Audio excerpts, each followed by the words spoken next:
আসসালামু আলাইকুম রহমতুল্লাহি ওয়া বারাকাতুহু। চাল পড়া থেকে বাঁচার আমল অথবা দোয়া তদবির ইনশাআল্লাহ আল্লাহ পাক রব্বুল আলামিন সমস্ত কিছু কোরআনুল কারীমের মধ্যে বলে দিয়েছেন। বা'দা আউযু বিল্লাহি মিনাশ শাইতানির রাজীম, বিসমিল্লাহির রহমানির রহিম, মা ফাররাতনা ফিল কিতাবি মিন শাই। আল্লাহ পাক বলেন কোরআনুল কারীমের মধ্যে এমন কোনো বিষয় নাই যেটা আমি বলে দেই নাই। তো একটা লোক সে চুরি করে ফেলেছে, এখন সে তওবা করতে চাচ্ছে, চাল পোড়া নিয়ে আসবে। হ্যাঁ, চাল পোড়া যদি নিয়ে আসে আর যদি খাওয়াই 100% আপনি ধরা পড়ে যাবেন। আর ধরা পড়ে গেলে আপনার এমন হতে পারে, আপনার গলা দিয়ে রক্ত বের হতে পারে, নাক দিয়ে রক্ত বের হতে পারে, অথবা জিহ্বা উল্টে যেতে পারে। অনেক সময় চালটা চাবিয়ে গুঁড়া হয় না। এভাবে বিভিন্ন ধরনের সিমটমের মাধ্যমে চাল পোড়া খাওয়ালে ধরা পড়ে যায়। সরিষা পোড়া, কেউ পানি পোড়া, কেউ রুটি পোড়া, কেউ বাটি চালান, সব পোড়া কিন্তু একই, কিন্তু আপনার সিস্টেমটা ভিন্ন।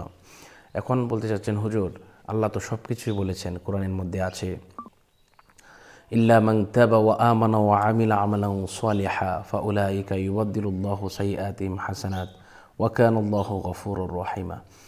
আল্লাহ পাক সমস্ত কিছু থেকে মানুষ যদি তৌবা করলে সব কিছু থেকে কিন্তু মানুষ হেফাজতে থাকে।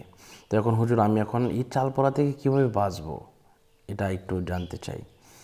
আলহামদুলিল্লাহ, আপনি যদি সত্যিকারই তৌবা করেন, এবং তৌবাটা কীভাবে করবেন, তৌবার পাশাপাশি তদবির করাতে হবে। আপনি তৌবা করলেন কিন্তু তদবির করালেন না, তাহলে কিন্তু কাজ হবে না, ধরা পড়ে যাবেন। এজন্য আপনাকে প্রথমে তৌবা করতে হবে। তৌবাটা কি? তৌবাটা হচ্ছে, আল্লাহ পাক, আমি তৌবা করতেছি, আস্তাগফিরুল্লাহ রাব্বি মিন কুল্লি যামবি ওয়া আতুবু ইলাইহি লা হাওলা ওয়ালা কুওয়াতা ইল্লা বিল্লাহিল আলিয়্যিল আযীম।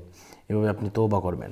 এই তৌবাটা করার পরে আপনি অবশ্যই আপনি তদবির করাবেন। তদবির করানোর জন্য ইনশাআল্লাহ আমার কাছে ফোন দিবেন এই নাম্বারে 01643063744। ইনশাআল্লাহ আপনি আপনার যত ধরনের বড় হুজুরি আপনার জন্য চাল পোড়া নিয়ে আসুক না কেন, ইনশাআল্লাহ 100% ইনশাআল্লাহ আপনার কোনো কিছু হবে না।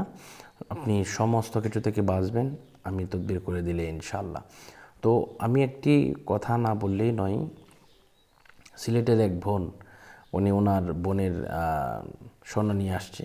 তো আসার পরে চাল পোড়া খাওয়াবে। তো উনি বলেন, হুজুর আমি তো এগুলো দিয়ে দিব, আমি খুব শয়তানের ধোকায় পড়ে আমি এই কাজটা করেছি, হুজুর আপনি আমার জন্য একটা কিছু ব্যবস্থা করেন। তখন আলহামদুলিল্লাহ তদবির করে দিলাম, তওবা করলেন, ইনশাআল্লাহ চাল পোড়া খাওয়ালেন, কোনো কিছু হলো না, আল্লাহর কসম। তো আল্লাহ পাক আমাদের সকলকে কবুল করুন, শয়তানের ধোকা থেকে হেফাজত করুন। আজকের মতো এই পর্যন্তই। আর সকলে ভালো থাকুন, সুস্থ থাকুন। বিদায় নিচ্ছি। আসসালামু আলাইকুম রহমতুল্লাহি ওয়া বারাকাতুহু।